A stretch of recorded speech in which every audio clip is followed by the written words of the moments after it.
Roxanne Chabot from RBC Consultants. Welcome to another International Dermatology Education Foundation Educational Series webinar. This evening, we are going to be talking about burden of disease and the topical pathway for mild to moderate atopic dermatitis. Our moderator this evening is Dr. Mark Kaufman, who is Chief Medical Officer at the Advanced Dermatology and Cosmetic Surgery, Clinical Professor of Dermatology at the Icahn School of Medicine at Mount Sinai, and Board of Directors of the American Society of Dermatologic Surgery and Board of Directors of the Florida Academy of Dermatology. Our speaker this evening is Dr. Douglas Kress, who is Chief of the Division of Pediatric Dermatology at UPMC Children's Hospital in Pittsburgh. We'd like to thank our supporter, Insight Dermatology, for making this educational event possible. Before we begin, a couple of logistic tips. If you're having issues hearing the webinar, you can listen to the presentation using your telephone. Just select phone call in the audio pane and the dial-in information will be displayed. If you're having technical issues or if you would like to submit a question to our faculty, please submit the questions in the question chat pane on the right-hand side of your screen. At the end of this webinar, a survey will be emailed to you within 1 to 2 days. We'd greatly appreciate it if you could fill it in and send it back to us.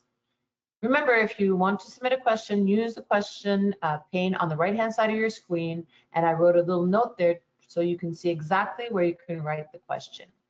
So without further ado, I will pass the floor virtually to Dr. Kaufman. Thank you, Roxanne. And I'd like to just tell you guys tonight that our webinar is part of the IDEF series. And if we can go to the next slide, thank you.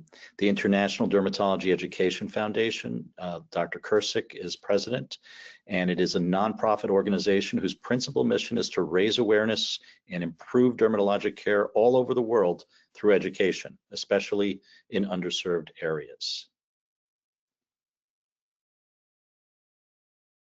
And these are just examples of some of the sessions that we've had recently, where we've had key opinion leaders talking about various different disease states.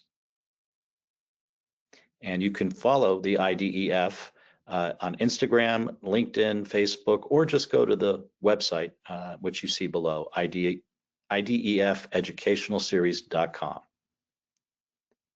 And with that, I'm going to turn the session over virtually to Dr. Douglas Kress from UPMC Children's Hospital of Pittsburgh. Doug, it's all yours. Thank you, Mark. Thank you, Roxanne. And I appreciate everyone joining us tonight. We're going to talk about a little bit of an update on the atopic dermatitis. We just see if the slides are going to work here. Roxanne, I think I might need, there we go. Nope. So we are going to talk about mild to moderate atopic. Oh, I think we got them. Mild to moderate atopic dermatitis, burden of disease, and a topical pathway for JAK inhibition. We're going to cover this more than once. So briefly, I want to talk about the important safety information for all JAK inhibitors. When patients take the oral JAK inhibitors, there's an increased risk for serious infections, all-cause mortality, malignancies, specifically lymphoma, major adverse cardiac events, thrombosis, and stroke. But this is the topical JAK inhibitor, so we are going to talk about what really happens with this one a little bit later in the presentation. So first, we're going to talk a little bit about the prevalence of atopic dermatitis. This is one of the diseases in our subspecialty that's really been on the rise, and we see it in very young kids, and now there's some data that we see it more in adolescents and adults than we used to believe. We're going to talk about the clinical manifestations, but I'm going to kind of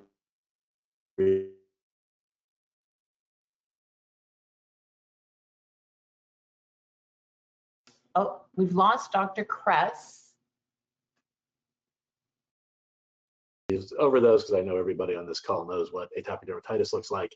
And then we're going to talk about how we manage atopic. Sorry, we are having some technical difficulties here getting the slides to advance. If you want me to advance them, Dr. Kress, just let me know. Yeah. Roxanne, can you do it, please? Next slide. No problem. I'm going to just go back because there's a couple of slides that were. Let me know when you want me to stop going back. Okay, I think you've gone through this one. Yeah, so now the next one, there we go. So you can see the incidence. We see 9.6 million kids under 18, another 16.5 million adults, and most of those patients are mild to moderate, which is generally what we see in patients with papillosquamous disease. Next. So we know that itch is really the most burdensome thing that we see in atopic dermatitis. And, historically, we've always managed these with very complex regimens. I would give one steroid for the face, another one for the body, then a non-steroid anti-inflammatory maybe on the weekends to take a break. It's really nice to have the option to just treat with one thing that's safe to use anywhere. And now we have this treatment FDA approved down to the age of 2. Next slide, please. Next.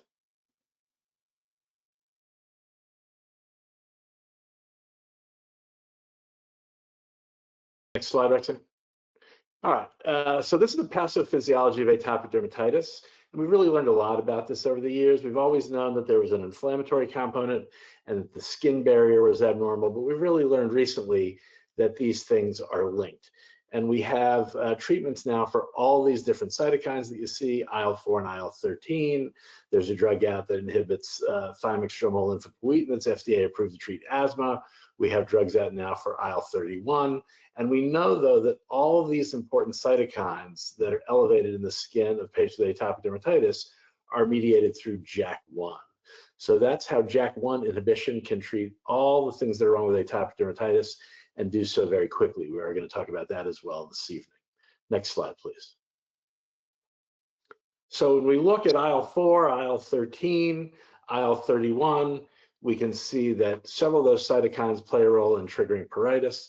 They also stimulate the differentiation of Th0 cells into Th2 cells, and then that leads to production of more IL-13, and then we get the IL-31 and TSLP. What we've learned recently is that IL-4 makes the sensory nerves more susceptible to the effect of IL-31 and TSLP. Just for completeness, for those of you that haven't used JAK inhibitors a lot, we know that the JAK inhibitors bind to these receptor complexes that go through the membrane.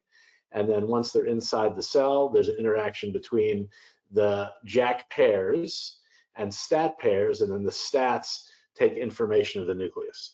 And again, we mentioned that IL-4, IL-13, IL-31, TSLP, all the things that affect itch, barrier, and all those things are JAK1 mediated. And we know that Opzelura, or ruxolitinib, is a JAK1/2 inhibitor. Next slide, please. So now we're going to look at the efficacy and safety profile of Opzelura. Next slide, please. So in the initial studies, TRuE-AD1, 2, and TRuE-AD3, they basically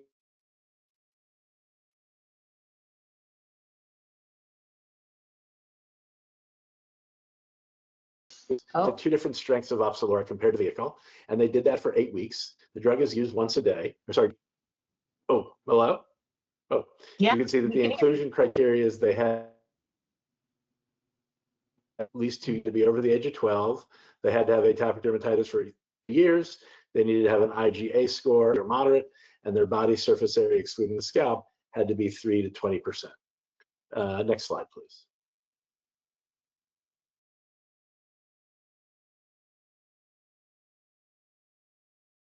Next slide, please. So demographics, as you can see, again, patients were over 12, and you can see the distribution there between 7 to 11 and then over 12. You can see here consistent skin clearance across all ages with Opzelura. Patients had to get a 2-point improvement, but then to be clear or almost clear. So if someone went from mild to almost clear, that doesn't count, right? You had to go from mild to clear or moderate to almost clear. And you can see that in the adolescents and adults, in TRuE-AD1 and 2, we got about 27, 25% compared to very low placebo rates, got that clear or almost clear. It's better in the pediatric trial, 2 to 11, 35%, and we expect to see that, and we've seen that in other young pediatric trials because the skin is thinner, we get more rapid response to all of these medications. Plus, these kids have been exposed to less treatment over the years than the adolescents and adults. When we look at patients who achieved that IgA clear or almost clear, at the primary endpoint at week 8, you can see it was 53, 51%. in adolescents, and then 56% in the 2 to 11. So still a little bit better. Next slide, please.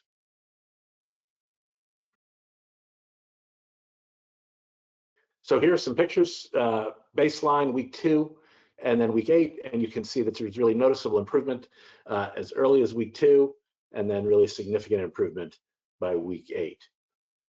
This was someone who was a baseline IGA of 3, moderate. By week 2, they were mild, and then by week 8, almost clear. Next slide. Here we see one of the young children by the diaper. You can see it's a 2-year-old at baseline, pretty classic flexural atopic dermatitis, age 3, and then really significant improvement by age 2, and then by week 2, and then clear, completely clear by week 8. So that is really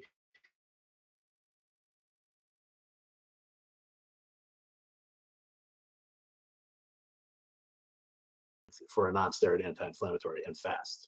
A significant improvement. Next slide, please. So Dr. Kress, I think I'm going to close your camera because sometimes you're cutting Next in slide, and out. please, Rex. Can you hear me, Dr. Kress? Oh. Okay. So because Yeah, I can. Can you hear me? Yeah, we can hear you, but Yeah, I'm going to cut your camera. I'll close the camera. Okay, I just closed it.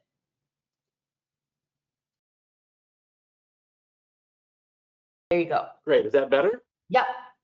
Okay. All right. So is that better? Yes, it is. Okay. So here we see a 60. Okay, terrific. Well done. So here we see a 69-year-old male with lesions on the dorsal hand, baseline, and week 5, and then a 20-year-old female, again, also baseline, and you can see several weeks in. So really significant improvement in all of these patients. Next slide.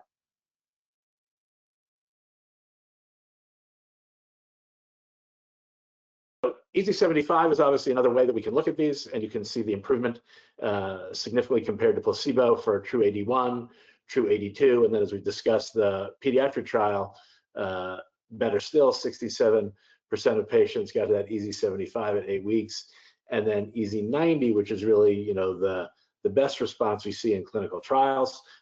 44% of patients got to that EASI-90, which is really, you know, one of the best numbers we've seen in topical treatment for atopic dermatitis.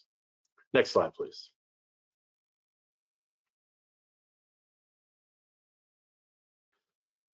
So we see here skin clearance in patients with higher disease severity.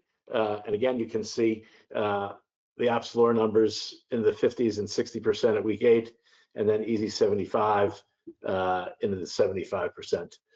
So really significant numbers here. Next slide, please. So again, before and after treatment, here we see a baseline moderate, and then 2 weeks in, mild to almost clear, and then clear at week 8 in a 5-year-old. Next slide. And here we see you can use this in skin of color patients as well. So you can see on the baseline, and then the week 6 picture, you can see significant improvement in the post-inflammatory hypopigmentation, that kind of pityriasis alba look. And this is a 33-year-old African-American female who originally had a body surface area of 14%. So that's a really nice response. Next slide, please. So itch also we know is very significant with JAK inhibitors. What you need for the FDA is what's referred to as the itch NRS of 4. So you need a 4-point improvement. But one of the things that JAK inhibitors can get you is an itch 0 or 1. So obviously patients that you get a 4-point improvement in their itch scale are really happy that their itch is better. But patients that get to itch NRS 0 or 1 really have the itch now not have any impact at all on their quality of life. And you can see that in a post hoc analysis, patients on Opsilora get to that itch 0 1, you know, as early as 1 day. You can see 19% at 2 days, and you know, almost a third of patients get there by a week. So that's really something we've not seen before in dermatology, NRS 0 1 that rapidly. Next slide, please. So this is a trial that looked at how rapidly we see the itch. And you can actually see in this clinical trial that a significant percentage of patients had improvement in their itch as early as 15 minutes. And you can see that it continues to get better and better. And I've actually checked this out in my office. You know, we have samples. I think many of you guys have samples as well. And you can give patients samples and see how quickly it works for their itch. My wife had a situation where it worked as quickly as 5 minutes for her, but this is published data at 15 minutes. So, you know, if you're going to put somebody on Opzelura, you can let them know it's going to work very quickly for the itch. It can work quickly as well for the rash, and it can work to a significant extent for both the itch and the rash, just as monotherapy. Next slide, please. So here we see again real world treatment baseline, and at week 8, significant improvement in an 88-year-old, both with the itch and the rash. Next slide, please.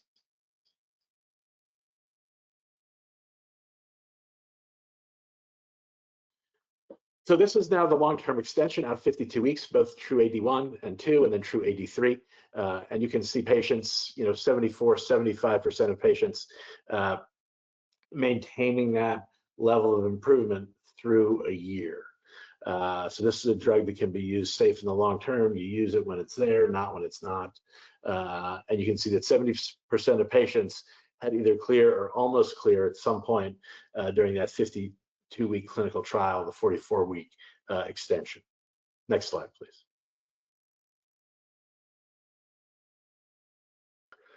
So among those on Opzelura since day 1, patients over 12 had a median of about 4.5 months off treatment over the course of the year. And the pediatric trial was a little bit better, about 5 months off treatment. So bottom line, you know, after you use it for those 8 weeks, you're basically going to use it about half the days. Again, use it when it's there, not when it's not. We don't see rebound like we see with some steroids. And again, it certainly seems to be safe to use long-term intermittent therapy. So that's kind of what this data shows. Next slide, please. So mean total affected body surface area, not surprisingly, as you use the drug on the areas of eczema, they go away. And then as you use it as needed through the 52 weeks, you're going to need to use it on less and less of the body surface area. And if you look at the vehicle control that crosses over at 8 weeks to the active, you can see how rapidly those patients catch up, and then those lines are basically the same at 52 weeks. So really a nice series of trials. Next slide, please.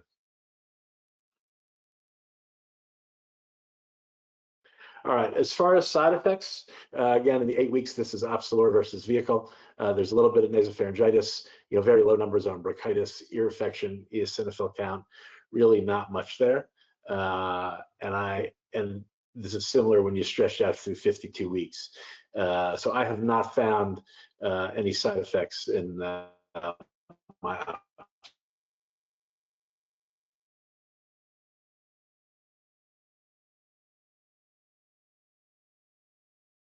patients. Next slide, please.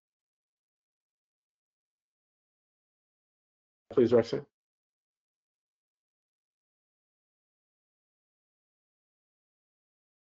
All right, so these are, oh, let's go back one.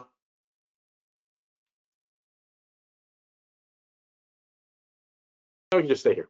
So yeah, there we go. So this was specifically in the kids age 2 to 11.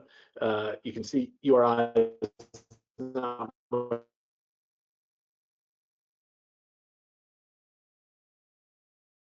a difference between Opzelura and vehicle. The trial was done during COVID-19, so you can see not much of a difference there either. And then through 52 weeks in the pediatric population, you know, those numbers are what you expect in patients with atopic dermatitis and URIs, nasopharyngitis. And again, you know, this was done during the height of COVID, so some small COVID numbers there, but no concerning outcomes. Next slide, please.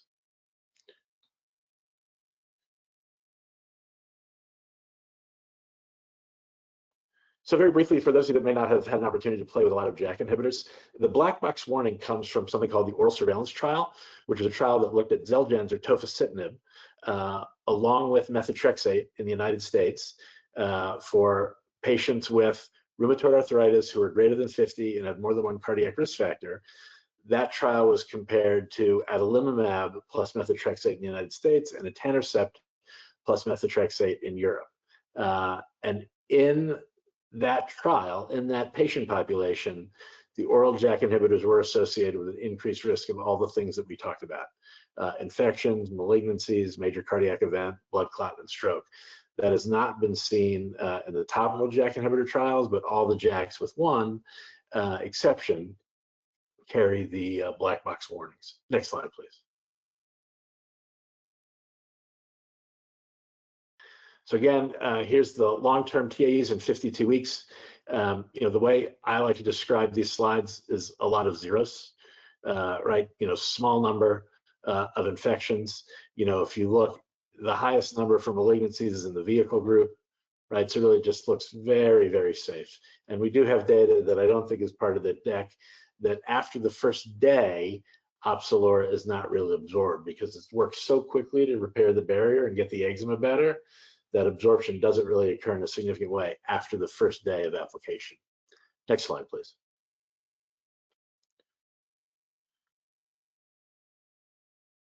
So this was a randomized double-blind dose-ranging vehicle control trial. They looked at several different strengths of the Opzelura. This is how we ended up with the current strength of the cream that we have. Next slide, please.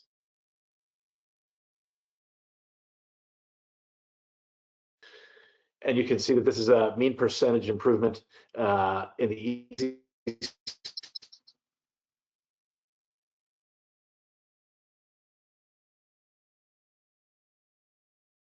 score compared to triamcinolone.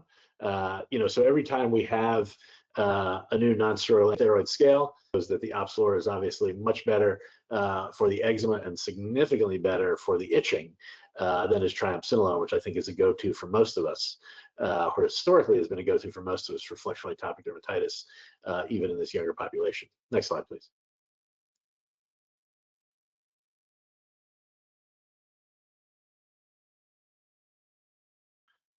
So this is just the way to look at patient claims, like how many drugs did they have to get filled before they were on Opzelura versus after, and not surprisingly, they needed many fewer prescriptions after Opzelura than before.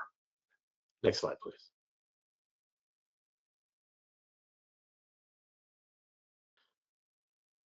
Yeah, so this basically just shows that total prescriptions that were failed topical steroid calcineurin inhibitors and PDE4, 1 to 6 months, and then 7 to 12 months after follow-up. And the first line is that lead-in period for the first 6 months. So pretty nice evidence that once the patients get an Opzelura, they really don't need to use steroids.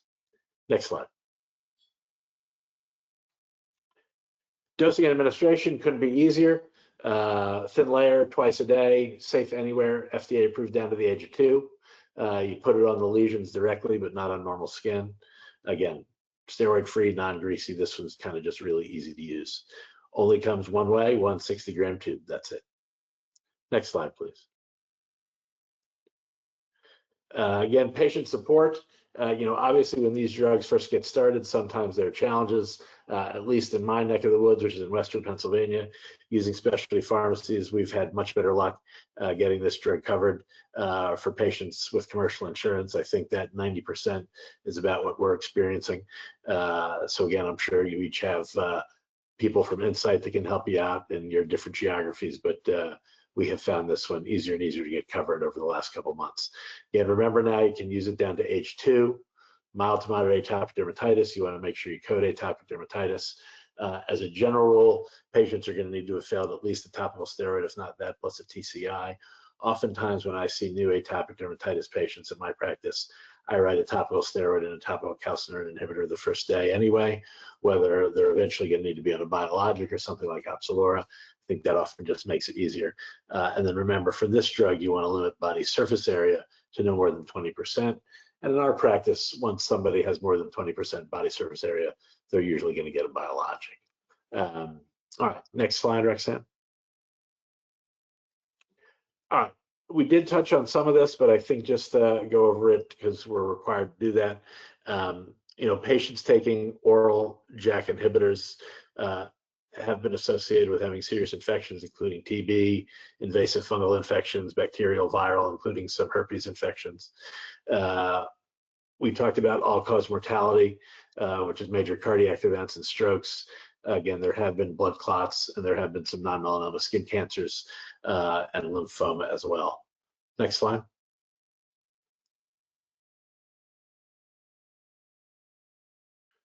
We talked about major cardiac events, thrombosis.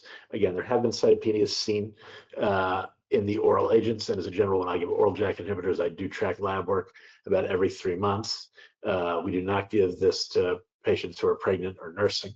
I do not check labs in patients who take topical JAK inhibitors, but I think we're going to talk about that in a few minutes. Next slide.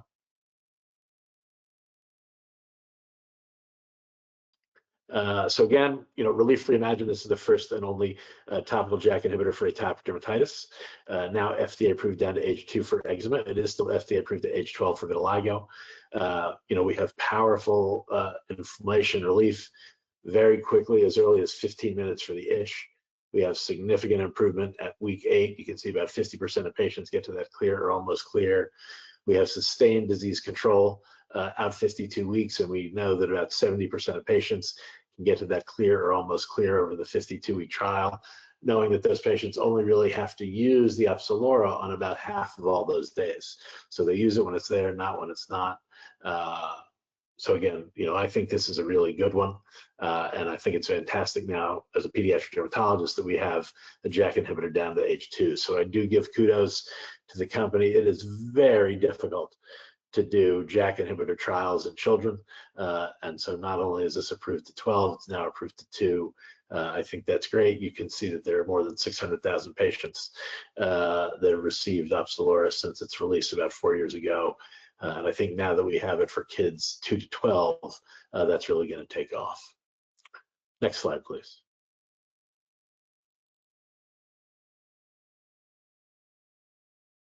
All right, so I think that's it. I appreciate everyone's attention tonight. I know that's a lot of material, especially in kids. I think we're going to flip back to Dr. Kaufman, and we can deal with any questions that have come in. Dr. Kaufman? Thank you, Doug. Thanks. That was great. We do have some questions. You can still put them in the chat box, but we have already quite a few. What were the key inclusion and exclusion criteria in the True AD1 and True AD2 trials? So the main inclusion criteria for AD1 and 2 is that they had to be over 12. They had to have eczema for at least 2 years.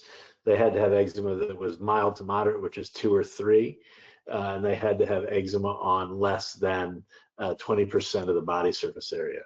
The main exclusion criteria is they couldn't have been on any biologic within a couple of weeks leading into the trial, or any kind of JAK inhibitor, and they couldn't have an active infection at the time of the trial.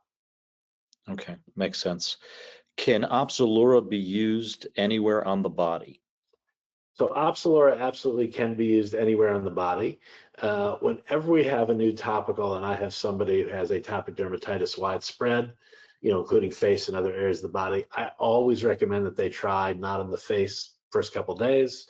Try a spot on the arm and leg. If it's well tolerated there, and Opzelura is generally well tolerated, usually they can tolerate it on the face. As a general rule, we don't see a lot of facial eczema after age 2, but this really is safe to use anywhere. Are any specific lab tests required to monitor patients on Opzelura? So for topical JAK inhibitors, there are no lab tests that are required or recommended. There's a lot of controversy with oral JAK inhibitors. I do check lab work on oral JAK inhibitors every 3 months. I think if they've been out a couple of years, people have gotten more and more comfortable. I have colleagues who now only check every 6 months on oral JAK inhibitors, but for topical JAKs like Opzelura, I do not check any labs at all. I don't check baseline. I don't check any lab over time. And I think that is probably the standard of care for the topical JAK inhibitors. I agree. And then lastly, is Opzelura appropriate for patients who have not responded well to other non-steroidal topical therapies? Yeah, absolutely. I think, as I said a few minutes ago, for most patients to get Opzelura, they need to have failed either a topical steroid or a topical steroid plus a topical calcineurin inhibitor. And I think if you have those patients who failed those, Opzelura is the treatment of choice after that. And I have found that Opzelura can save a number of patients from having to go onto a biologic. For the last couple of years, that has been for me patients over 12 that I've gotten on Opzelura, and that kept them from having to go on a biologic. Now we can do that for patients 2 to 12, which I think is huge. You know, not that the biologics that we have for eczema aren't great for kids over 12 and that the oral JAKs aren't great, but you know, nobody wants their kid on an injection and nobody wants their kid on an oral JAK inhibitor. But you know, the topical one, as I said, does seem to be very safe, and I think it's great now that we have it down to age 2. Totally agree. Well, that's all the questions we have, Doug. So I want to thank you for that talk and for answering our questions. I want to thank our supporter, Insight Dermatology, for supporting this session tonight. And just remind you that there will be another IDEF Educational Series webinar next Monday with Ben Lokshin and Evan Siegel. And I think that's it. That's I want to wish you all a good evening, and thanks for joining. Good night, everybody. Good night. Thanks, everybody. Sorry about any technical issues.